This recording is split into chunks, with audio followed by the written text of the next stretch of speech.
the fuck did you do? Oh my God. Hey everyone. So Greg and I were chatting about this day, and it brings me to tears every time because, you know, it was an event that I will never forget. You know, you hear this big come home, and I hear Greg yelling, Kelly, get out! And so I'm running out. I grab the dog, and I was just getting in the shower. I'm naked, grabbing the dog, running out.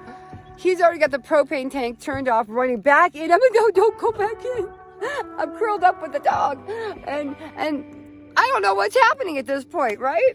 He does, but I don't. I don't know if he's coming out. I don't know if the man who's the love of my life is coming out. That's why this moment brings me to tears every freaking time. Life on the ranch. I was cleaning behind the stove, and I don't know what happened, but I'm gonna show you. No hair left. You can see it's fucking caught on fire. Caught on fire up to my thighs. Pull out the fire extinguisher, put out the fucking fire. It literally engulfed my legs.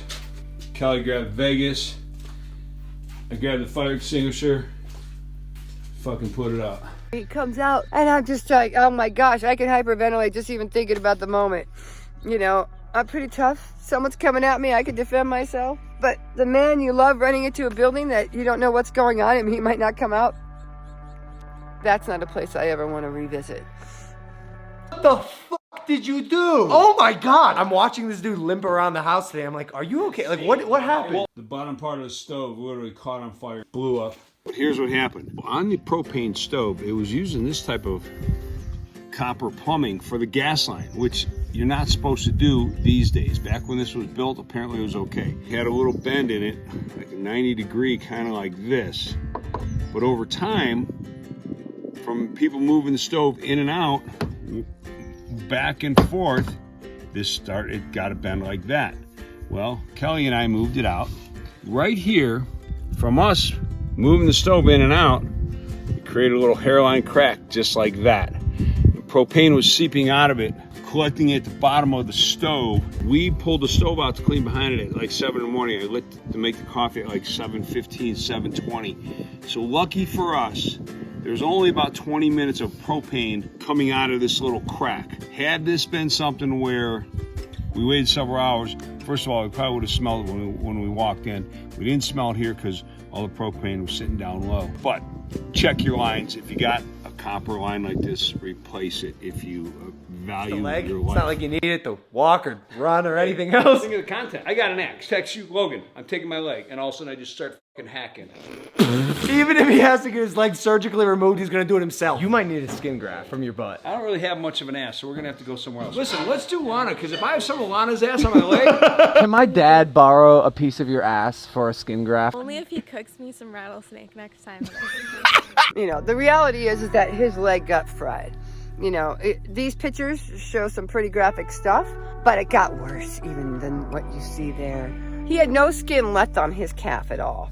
And he's got the magic cure-all for that, and I'll let him tell you about it because that's something that the medical industry is not going to tell you about. I'm going to tell you guys a secret to how I healed my wound, and it's the best way to heal wounds from fire, a cut, sunburn, scars, C-sections, hospital surgeries, whatever. It's vitamin E. It's these little ones. You cut them open, sorry for my hands, and you saturate the wound. But before you do that, you need to use Dial soap.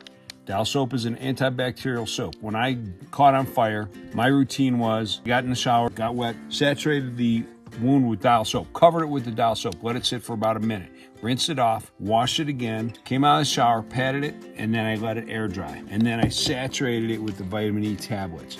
I did that routine twice a day, in the morning and in the evening. And then when I went to bed at night, I also elevated my leg so the blood flow wasn't going down and making my leg swell. But it's really important that you use the vitamin E tablets that you ingest. Do not use vitamin E oil. They are different ingredients. They work different. And the vitamin E oil is easier to put on, but it's not as effective. As a matter of fact, my son Logan actually had a 3rd-degree burn on his leg, and his mom took him to the hospital. The doctor recommended a way, which was silver oxide or some crap like that. Logan literally called me up crying because his mom was also covering the wound with the dressing. Don't cover the wound with the dressing, let it air dry. He literally called me up crying because as she was changing the dressing, she was literally pulling the wound apart, pulling the skin away and making it worse. So I did an experiment. We did the top half with the vitamin E and the dial soap, bottom half with her way, and my way worked much better, healed much quicker, was easier on them. And the other thing is this, since you're not covering the wound, you need to wear a pair of sweats or something to loosely cover the area, but keep that wound saturated with the vitamin E the entire time, at least moist. If you are getting scabs, that means your wound is drying out. Drying out does not allow growth, just like a plant. If a plant completely dries out, it's not going to grow as well as one that has moisture to it on a regular. So the vitamin E is allowing the skin to continue to grow, and you're almost like feeding it. So I never scabbed. I never had, like, my growth, it was almost like mold. It just slowly got better. And there was never a time when my skin was tight, when my skin was scabbing, and those are the things you need to pay attention to. So, again, vitamin E, dial soap. Here's a secret, spread the good word. Anyway, that's what happened. Oh my. Look at over here. Oh geez. Look at him. Oh my. Here. And I'm Oh popping God. this one. Oh God. No. Who needs a friggin' hospital when you got vitamin E and a knife?